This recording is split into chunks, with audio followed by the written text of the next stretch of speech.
Que isso? Que porra é essa? Tá pensando? Tem nada a ver com você isso.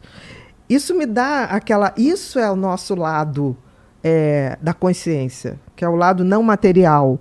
Isso me dá uma sensação de que eu sei exatamente o que eu quero, para onde eu estou indo e quais são os meus valores. Mas, ao mesmo tempo, é muito difícil ter essa percepção. Ó, eu não... Talvez a percepção ela seja menos complicada do que perceber e agir para evitar aquele tipo de coisa. Por exemplo, você tá falando de pensamentos. Pô, eu me consultei com um psiquiatra há bastante tempo e aí eu falava pra ela as paradas que tava acontecendo, as paradas estavam na minha cabeça. E aí ela chegou à conclusão que eu tinha um toque, que era assim, eu não conseguia... pensamento intrusivo. Que eu não conseguia evitar aquilo ali. Eu vou te falar que só o fato de eu saber que era toque, aquilo ali, aquilo já fez toda a diferença pra mim. No entanto, de vez em quando eu tenho umas crises que eu fico assim, cara, mas calma aí, cara, eu sei o que isso aqui tá, eu sei o que tá acontecendo. Você racionaliza. Mas é muito difícil racionalizar, porque parece que é mais forte às vezes, sabe? Então assim, eu sei o que tá rolando, mas aquela porra ali é muito forte e eu, caraca, mané, calma, eu preciso... Eu acho que passa um pouco daquilo, mesmo você tentando ali desconstruir, de vez em quando ainda passa um pouco. Mas olha que interessante, o toque nada mais é do que uma ansiedade muito grande. Então, por que volta de vez em quando? Né? Não é toque, você tem momentos toque. Porque o toque, você tem isso o tempo inteiro. Então, se você fala assim que volta de vez em quando, é porque isso, em algum momento, teu nível de ansiedade, aí é aquela coisa de já começar a projetar futuro, né? Viver num futuro, que você nem sabe se vai ser daquele jeito, você começa a fazer uma mensagem para o teu cérebro de medo, de incerteza.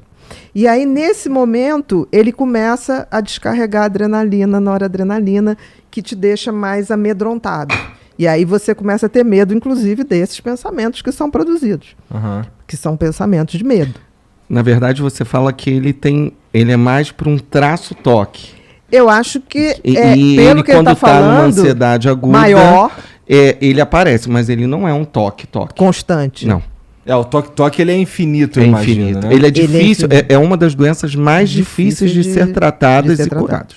Você tem controle, mas você não tem cura.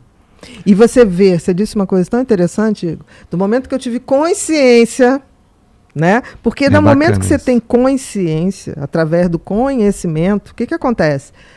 Você sabe que você não é só aquilo. Te dá essa certeza. É tão certo que você estranha e faz lógica quando você fala, realmente, eu não sinto isso. Eu estou pensando isso, mas não é isso que eu sinto. Então, isso é tomada de consciência.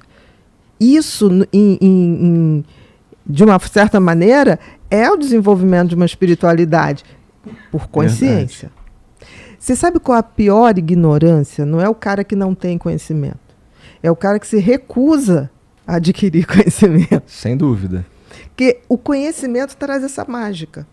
Quando ela te explicou, tipo assim, isso é um pensamento intrusivo, acontece por isso, mas você não é isso, você está assim. Cara, dá um alívio. Porque você fala alívio, assim, dá verdade. Um alívio. O conhecimento, as pessoas têm uma coisa muito errada. As pessoas acham que conhecimento é conhecimento que tem que fazer prova para passar de ano. O conhecimento, ele é mágico.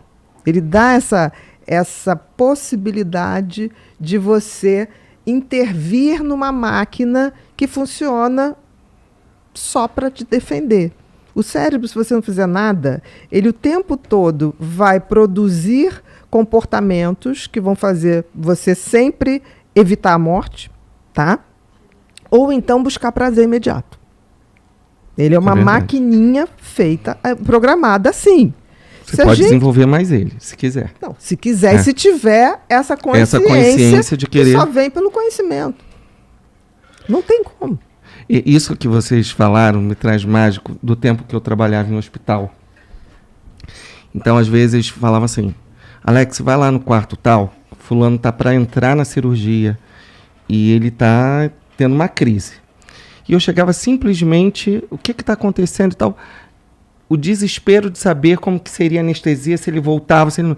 Então, a partir daquele momento, eu vinha, sentava, conversava e falava assim, eu vou chamar o anestesista para ele vir aqui conversar e tirar todas essas dúvidas suas.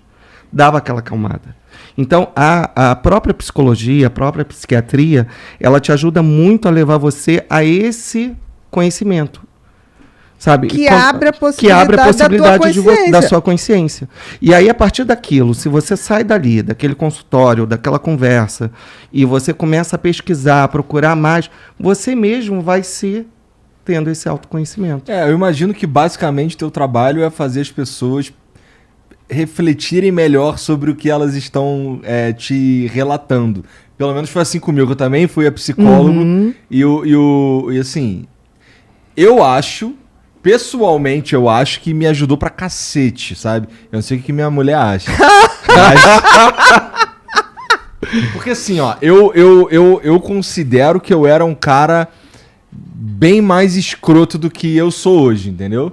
Eu acho que aquele tempo que eu tive com ele pra gente trocar ideia e conversar e entender melhor, não é nem entender melhor,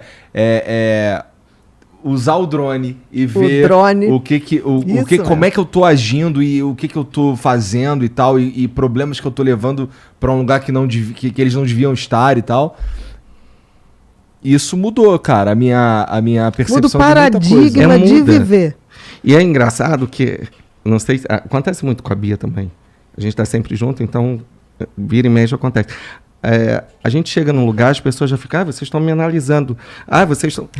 Em nenhum momento isso acontece. Até porque a gente desliga mesmo. A gente, quando quer sair, a gente quer sair para dar boas gargalhadas. A gente não quer estar ali naquilo.